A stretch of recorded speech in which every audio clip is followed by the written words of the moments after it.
الشيطان الرجيم. بسم الله الرحمن الرحيم.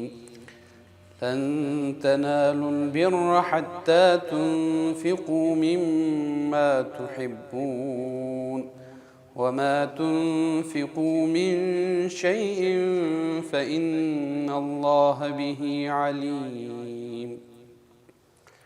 كل الطعام كان حلا لبني إسرائيل إلا ما حرم إسرائيل على نفسه من قبل أن تنزل التوراة. قل فأتوا بالتوراة فاتلوها إن كنتم صادقين. فمن افترى على الله الكذب من بعد ذلك فأولئك هم الظالمون. قل صدق الله. فاتبعوا ملة إبراهيم حنيفا وما كان من المشركين. إن أول بيت وضع للناس للذي ببكة مباركا وهدى للعالمين. فيه آيات بينات مقام إبراهيم ومن دخله كان آمنا. ولله على الناس حج البيت من استطاع إليه سبيلا ومن كفر فإن الله غني عن العالمين. قل يا أهل الكتاب لم تكفرون بآيات الله والله شهيد على ما تعملون. قل يا أهل الكتاب لم تصدون عن سبيل الله من آمن تبغونها عوجا وأنتم شهداء وما الله بغافل عما تعملون. يا أيها الذين آمنوا إن تطيعوا فريقا من الذين أوتوا الكتاب يردوكم بعد إيمانكم كافرين. وكيف تكفرون وأنتم تتلى عليكم آيات الله وفيكم رسوله ومن يعتصم بالله فقد هدي إلى صراط مستقيم. يا أيها الذين آمنوا اتقوا الله حق تقاته ولا تموتن إلا وأنتم مسلمون. واعتصموا بحبل الله جميعا ولا تفرقوا. واذكروا نعمة الله عليكم إذ كنتم أعداء فألف بين قلوبكم فأصبحتم بنعمته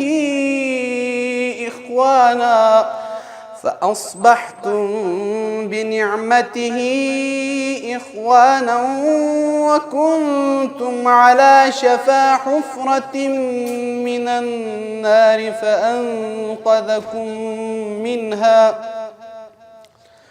كذلك يبين الله لكم آياته لعلكم تهتدون. ولتكن منكم أمة يدعون إلى الخير ويأمرون بالمعروف وينهون عن المنكر وأولئك هم المفلحون.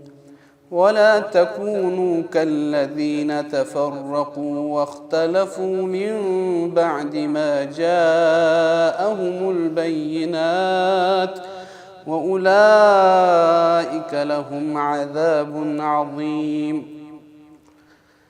يوم تبيض وجوه وتسود وجوه فأما الذين اسودت وجوههم أكفرتم بعد إيمانكم فذوقوا العذاب بما كنتم تكفرون.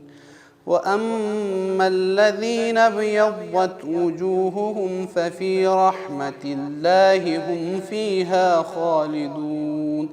تلك آيات الله نتلوها عليك بالحق وما الله يريد ظلما للعالمين. ولله ما في السماوات وما في الأرض وإلى الله ترجع الأمور.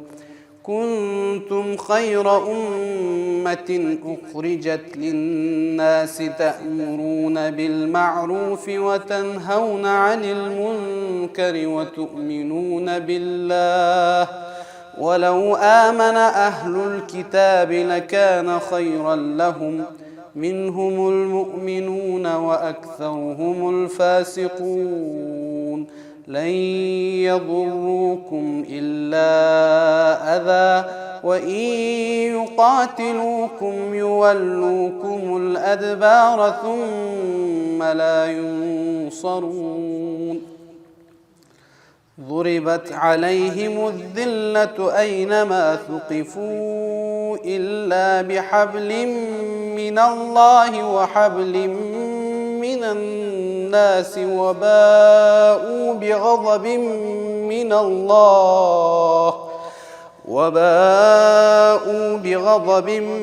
من الله وضربت عليهم المسكنة ذلك بأنهم كانوا يكفرون بآيات الله ويقتلون الأنبياء بغير حق ذلك بما عصوا وكانوا يعتدون.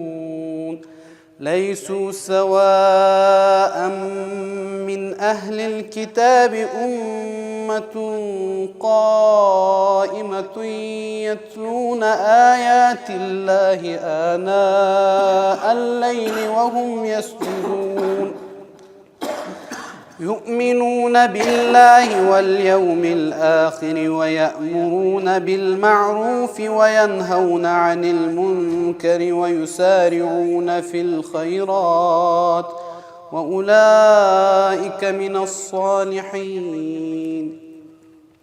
وما يفعلوا من خير فلن يكفروه والله عليم بالمتقين.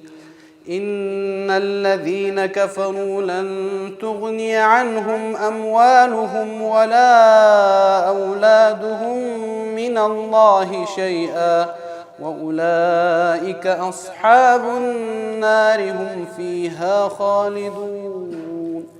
مثل ما ينفقون في هذه الحياة الدنيا كمثل ريح فيها صر أصابت حرث قوم ظلموا أنفسهم فأهلكت وما ظلمهم الله ولكن أنفسهم يظلمون. يا أيها الذين آمنوا لا تتخذوا بطانة من دونكم لا يألونكم خبالا ودوا ما عنتم قد بدت البغضاء من أفواههم وما تخفي صدورهم أكبر قد بينا لكم الآيات إن كنتم تعقلون. ها أنتم أولئك تحبونهم ولا يحبونكم وتؤمنون بالكتاب كله وإذا لقوكم قالوا آمنا وإذا خلوا عضوا عليكم الأنامل من الغيظ قل موتوا بغيظكم إن الله عليم بذات الصدور. إن تمسسكم حسنة تسؤهم وإن تصبكم سيئة يفرحوا بها وإن تصبروا وتتقوا لا يضركم كيدهم شيئا إن الله بما يعملون محيط. وإذ غدوت من أهلك تبوئ المؤمنين مقاعد للقتال والله سميع عليم. إذ هم الطائفتان منكم أن تفشلا والله وليهما وعلى الله فليتوكل المؤمنون. ولقد نصركم الله ببدر وأنتم أذلة فاتقوا الله لعلكم تشكرون.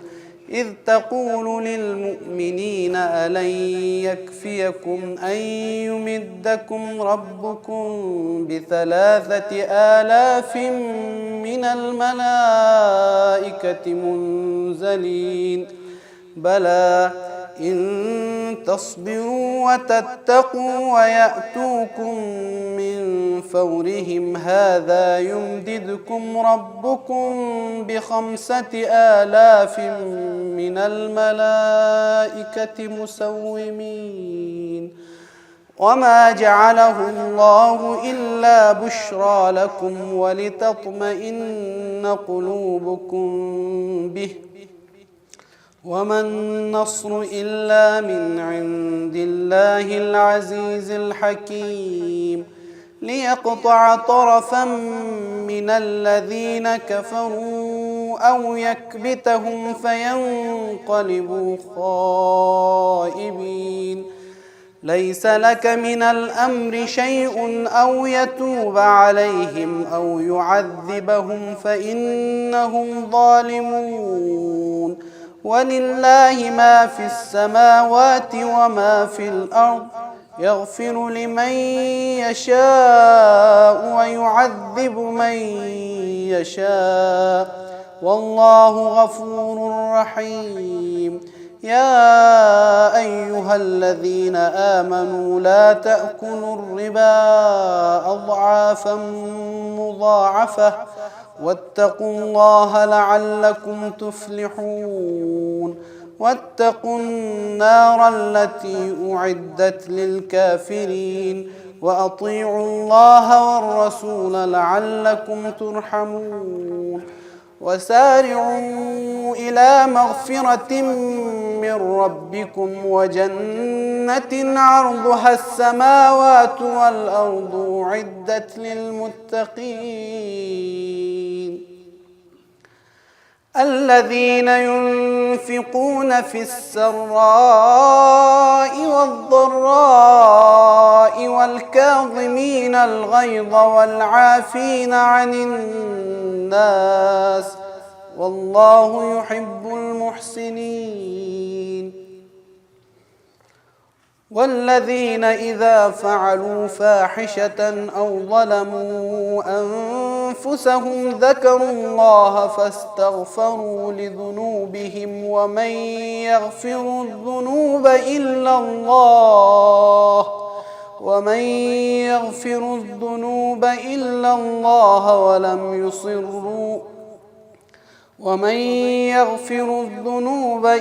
الله ولم يصروا على ما فعلوا وهم يعلمون.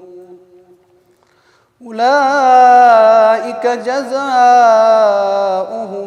مغفرة من ربهم وجنات تجري من تحتها الأنهار خالدين فيها ونعم أجر العاملين. قد خلت من قبلكم سنن فسيروا في الأرض فانظروا كيف كان عاقبة المكذبين. هذا بيان للناس وهدى وموعظة للمتقين ولا تهنوا ولا تحزنوا وأنتم الأعلون إن كنتم مؤمنين إن يمسسكم قرح فقد مس القوم قرح مثله وتلك الأيام نداولها بين الناس وليعلم الله الذين آمنوا ويتخذ منكم شهداء والله لا يحب الظالمين وليمحص الله الذين آمنوا ويمحق الكافرين أم حسبتم أن تدخلوا الجنة ولما يعلم الله الذين جاهدوا منكم ويعلم الصابرين ولقد كنتم تمنون الموت من قبل أن تلقوه فقد رأيتموه وأنتم تنظرون وما محمد إلا رسول قد خلت من قبله الرسل أفإن مات أو قتل انقلبتم على أعقابكم ومن ينقلب على عقبيه فلن يضر الله شيئا ومن ينقلب على عقبيه فلن يضر الله شيئا وسيجزي الله الشاكرين وما كان لنفس أن تموت إلا بإذن الله كتابا مؤجلا ومن يرد ثواب الدنيا نؤته منها ومن يرد ثواب الآخرة نؤته منها وسنجزي الشاكرين. أعوذ بالله من الشيطان الرجيم. وكأين من نبي قاتل معه ربيون كثير فما وهنوا لما أصابهم في سبيل الله وما ضعفوا وما استكانوا والله يحب الصابرين وما كان قولهم إلا أن قالوا ربنا اغفر لنا ذنوبنا وإسرافنا في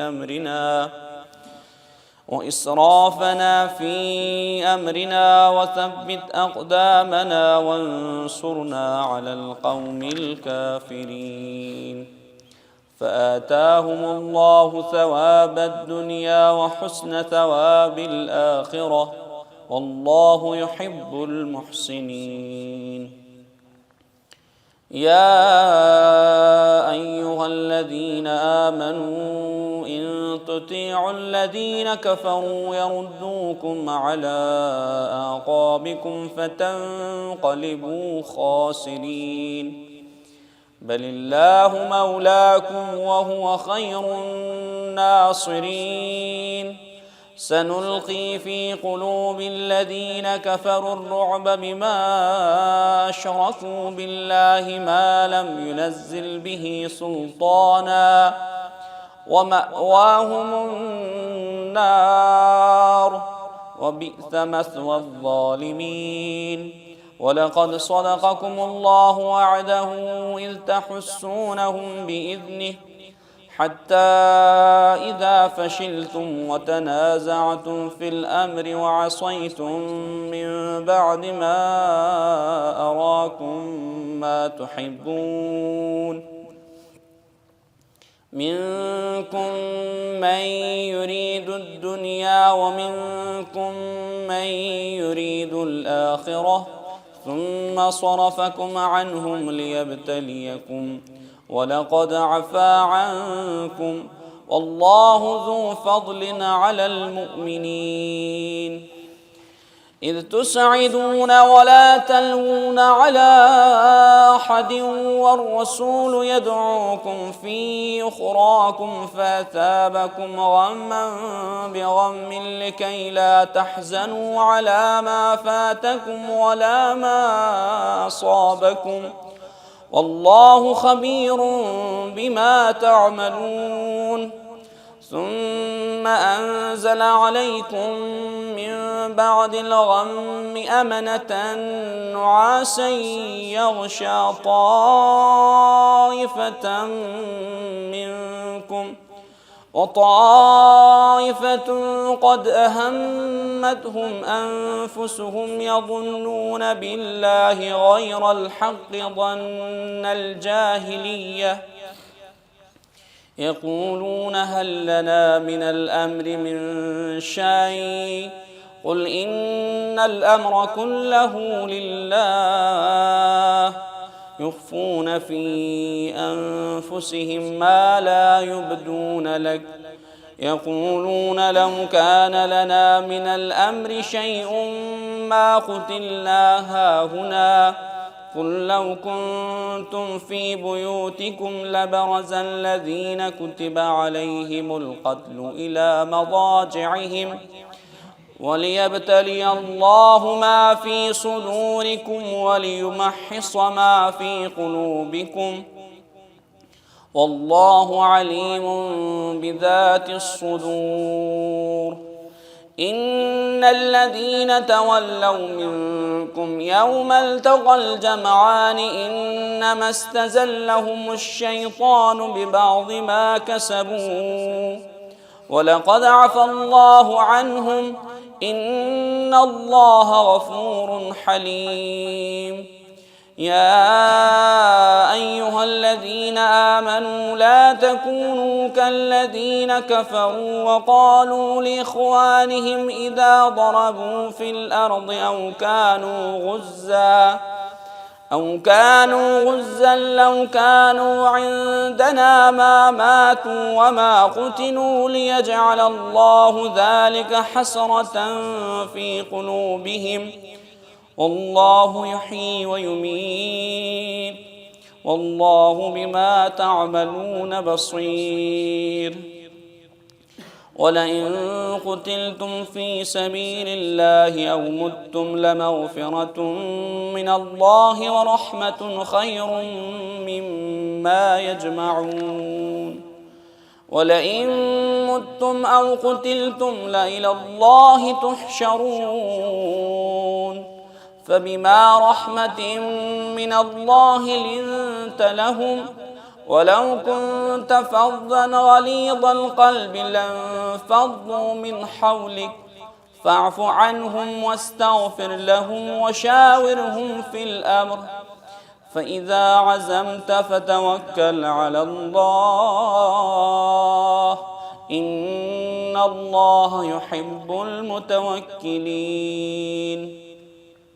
إن ينصركم الله فلا غالب لكم وإن يخذلكم فمن ذا الذي ينصركم من بعده وعلى الله فليتوكل المؤمنون. وما كان لنبي أن يغل ومن يغل يأت بما غل يوم القيامة ثم توفى كل نفس ما كسبت وهم لا يظلمون. أفمن اتبع رضوان الله كمن باء بسخط من الله ومأواه جهنم وبئس المصير. هم درجات عند الله والله بصير بما يعملون. لقد من الله على المؤمنين إذ بعث فيهم رسولا من أنفسهم يتلو عليهم آياته ويزكيهم ويعلمهم الكتاب والحكمة وإن كانوا من قبل لفي ضلال مبين.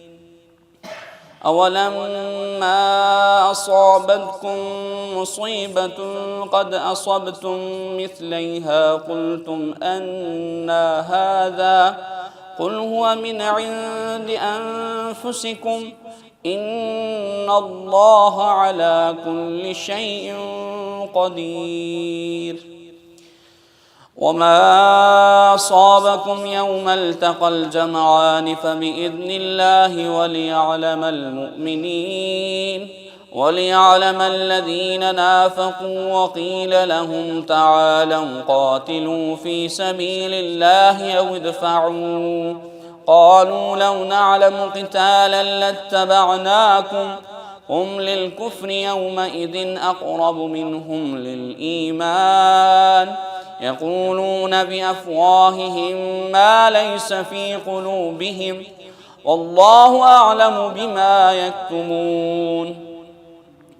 الذين قالوا لإخوانهم وقعدوا لو أطاعونا ما قتلوا قل فادرءوا عن أنفسكم الموت إن كنتم صادقين. ولا تحسبن الذين قتلوا في سبيل الله أمواتا بل أحياء عند ربهم يرزقون فرحين بما آتاهم الله من فضله ويستبشرون بالذين لم يلحقوا بهم من خلفهم ألا خوف عليهم ولا هم يحزنون يستبشرون بنعمة من الله وفضل وأن الله لا يضيع أجر المؤمنين.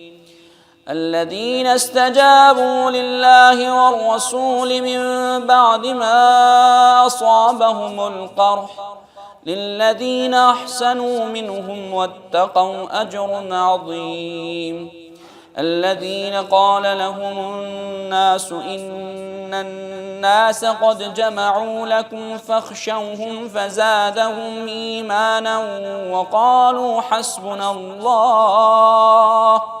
وقالوا حسبنا الله ونعم الوكيل. فانقلبوا بنعمة من الله وفضل لم يمسسهم سوء واتبعوا رضوان الله والله ذو فضل عظيم.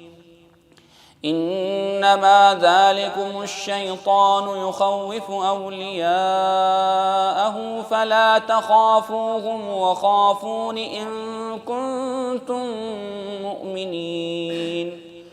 ولا يحزنك الذين يسارعون في الكفر إنهم لن يضروا الله شيئا يريد الله ألا يجعل لهم حظا في الآخرة ولهم عذاب عظيم.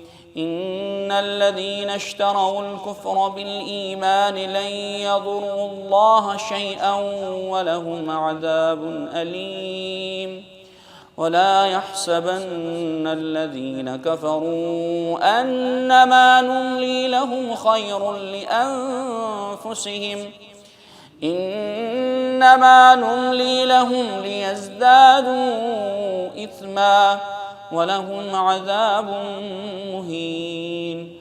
ما كان الله ليذر المؤمنين على ما أنتم عليه حتى يميز الخبيث من الطيب وما كان الله ليطلعكم على الغيب ولكن الله يجتبي من رسله من يشاء فآمنوا بالله ورسله وإن تؤمنوا وتتقوا فلكم أجر عظيم. ولا يحسبن الذين يبخلون بما آتاهم الله من فضله هو خيرا لهم بل هو شر لهم سيطوقون ما بخلوا به يوم القيامة ولله ميراث السماوات والأرض والله بما تعملون خبير. لقد سمع الله قول الذين قالوا إن الله فقير ونحن أغنياء سنكتب ما قالوا وقتلهم الأنبياء بغير حق ونقول ذوقوا عذاب الحريق ذلك بما قدمت أيديكم وأن الله ليس بظلام للعبيد. الذين قالوا إن الله عهد إلينا ألا نؤمن لرسول حتى يأتينا بقربان تأكله النار قل قد جاءكم رسل من قبلي بالبينات وبالذي قلتم فلم قتلتموهم إن كنتم صادقين فإن كذبوك فقد كذب رسل من قبلك جاءوا بالبينات والزبر والكتاب المنير كل نفس ذائقة الموت وإنما توفون أجوركم يوم القيامة فمن زحزح عن النار وأدخل الجنة فقد فاز وما الحياة الدنيا إلا متاع الغرور.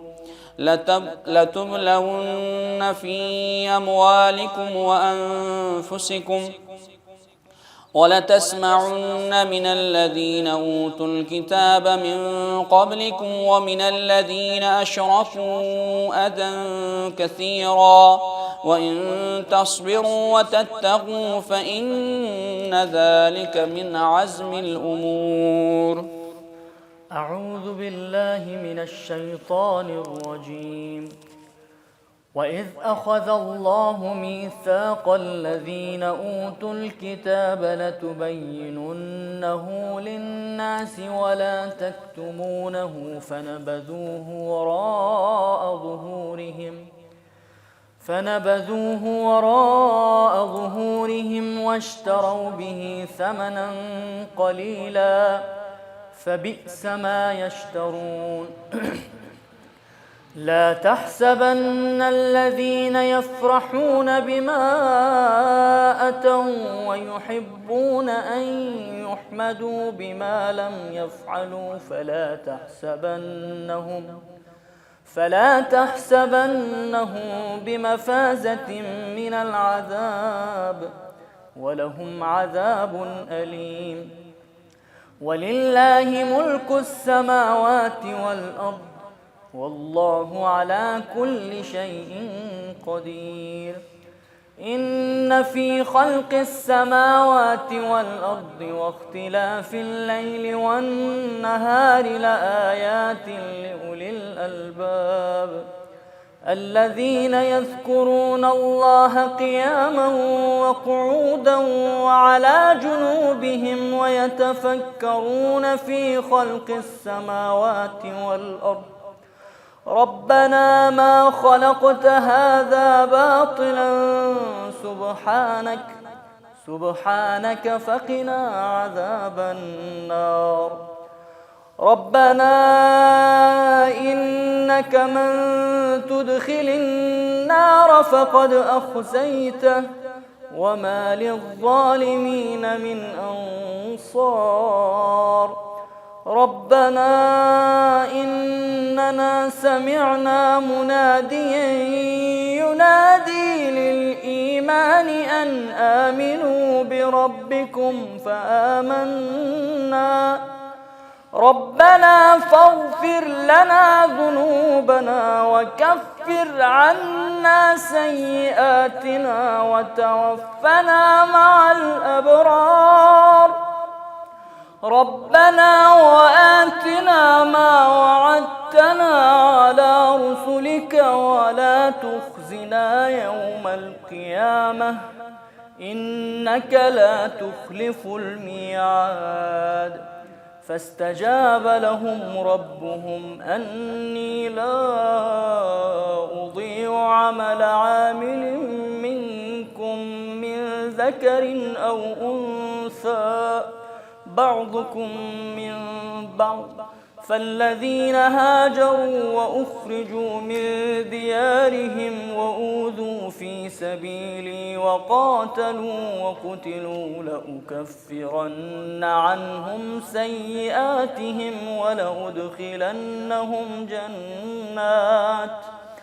ولأدخلنهم جنات تجري من تحتها الأنهار ثوابا من عند الله والله عنده حسن الثواب لا يغرنك تقلب الذين كفروا في البلاد متاع قليل ثم مأواهم جهنم وبئس المهاد لكن الذين اتقوا ربهم لهم جنات تجري من تحتها الأنهار خالدين فيها نزلا من عند الله وما عند الله خير للأبرار وإن من أهل الكتاب لمن يؤمن بالله وما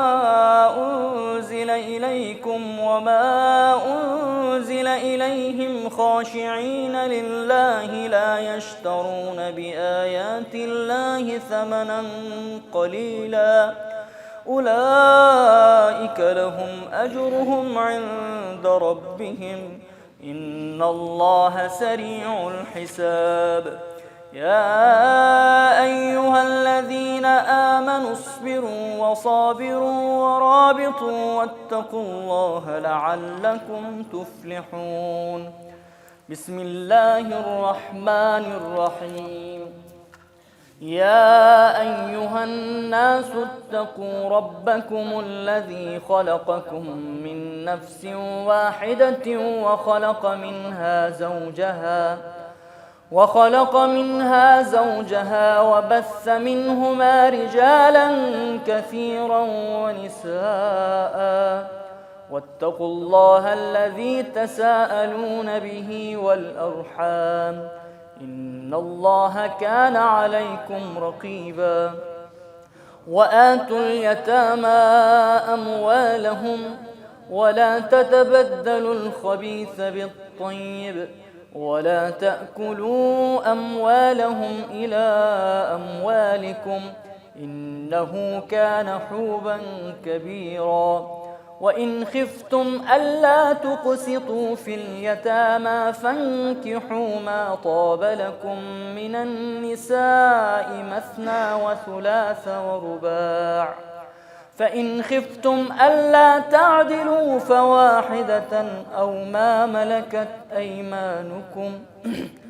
ذلك أدنى ألا تعولوا وآتوا النساء صدقاتهن نحلة فإن طبن لكم عن شيء منه نفسا فكلوه هنيئا مريئا ولا تؤتوا السفهاء أموالكم التي جعل الله لكم قياما وارزقوهم فيها واكسوهم وقولوا لهم قولا معروفا وابتلوا اليتامى حتى إذا بلغوا النكاح فإن آنستم منهم رشدا فادفعوا إليهم أموالهم ولا تأكلوها إسرافا وبدارا أن يكبروا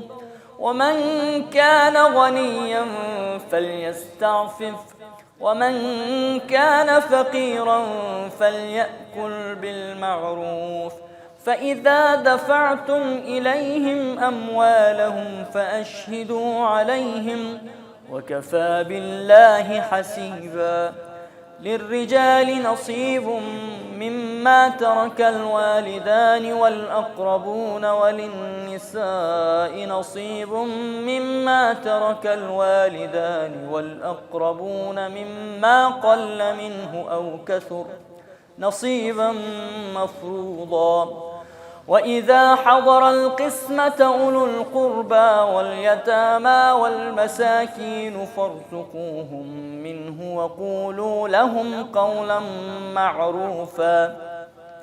وليخشى الذين لو تركوا من خلفهم ذرية ضعافا خافوا عليهم فليتقوا الله وليقولوا قولا سديدا. إن الذين يأكلون أموال اليتامى ظلما إنما يأكلون في بطونهم نارا وسيصلون سعيرا. يوصيكم الله في أولادكم للذكر مثل حظ الأنثيين، فإن كن نساء فوق 2 فلهن ثلثا ما ترك، وإن كان واحدة فلها النصف، وإن كانت واحدة فلها النصف، ولأبويه لكل واحد منهما السدس مما ترك إن كان له ولد، فإن لم يكن له ولد وورثه أبواه فلأمه الثلث، فإن كان له إخوة فلأمه السدس من بعد وصية يوصي بها أو دين. آباؤكم وأبناؤكم لا تدرون أيهم أقرب لكم نفعا فريضة من الله إن الله كان عليما حكيما. ولكم نصف ما ترك أزواجكم إن لم يكن لهن ولد، فإن كان لهن ولد فلكم الربع مما تركتم من بعد وصية يوصين بها أو دين، ولهن الربع مما تركتم إن لم يكن لكم ولد، فإن كان لكم ولد فلهن الثمن مما تركتم من بعد وصية توصون بها أو دين. وإن كان رجل يورث كلالة أو امرأة وله أخ أو أخت فلكل واحد منهما السدس، فإن كانوا أكثر من ذلك فهم شركاء في الثلث من بعد وصية يوصى بها أو دين غير مضار، وصية من الله والله عليم حليم. تلك حدود الله ومن يطع الله ورسوله يدخله جنات تجري من تحتها الأنهار خالدين فيها وذلك الفوز العظيم. ومن يعص الله ورسوله ويتعد حدوده يدخله نارا خالدا فيها وله عذاب مهين. واللاتي يأتين الفاحشة من نسائكم فاستشهدوا عليهن 4 منكم، فإن شهدوا فأمسكوهن في البيوت حتى يتوفاهن الموت أو يجعل الله لهن سبيلا. واللذان يأتيانها منكم فآذوهما، فإن تابا وأصلحا فأعرضوا عنهما إن الله كان توابا رحيما. إنما التوبة على الله للذين يعملون السوء بجهالة ثم يتوبون من قريب فأولئك يتوب الله عليهم وكان الله عليما حكيما. وليست التوبة للذين يعملون السيئات حتى إذا حضر أحدهم الموت قال إني تبت الآن ولا الذين يموتون وهم كفار أولئك أعتدنا لهم عذابا أليما. يا أيها الذين آمنوا لا يحل لكم أن ترثوا النساء كرها ولا تعضلوهن لتذهبوا ببعض ما آتيتموهن إلا أن يأتين بفاحشة مبينة وعاشروهن بالمعروف فإن كرهتموهن فعسى أن تكرهوا شيئا ويجعل الله فيه خيرا كثيرا. وإن أردتم استبدال زوج مكان زوج وآتيتم إحداهن قنطارا فلا تأخذوا منه شيئا أتأخذونه بهتانا وإثما مبينا. وكيف تأخذونه وقد أفضى بعضكم إلى بعض وأخذن منكم ميثاقا غليظا. ولا تنكحوا ما نكح آباؤكم من النساء إلا ما قد سلف إنه كان فاحشة ومقتا وساء سبيلا. حرمت عليكم أمهاتكم وبناتكم وأخواتكم وعماتكم وخالاتكم وبنات الأخ وبنات الأخت وأمهاتكم اللاتي أرضعنكم وأخواتكم من الرضاعة وأمهات نسائكم وربائبكم اللاتي في حجوركم من نسائكم اللاتي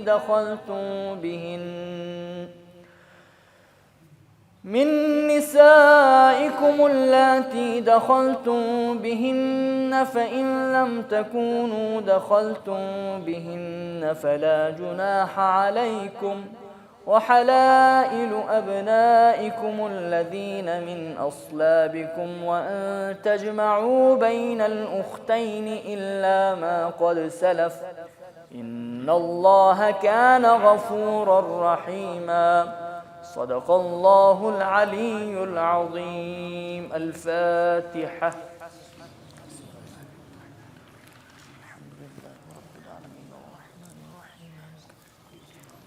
إياك نعبد وإياك نستعين صراط الذين أنعمت عليهم.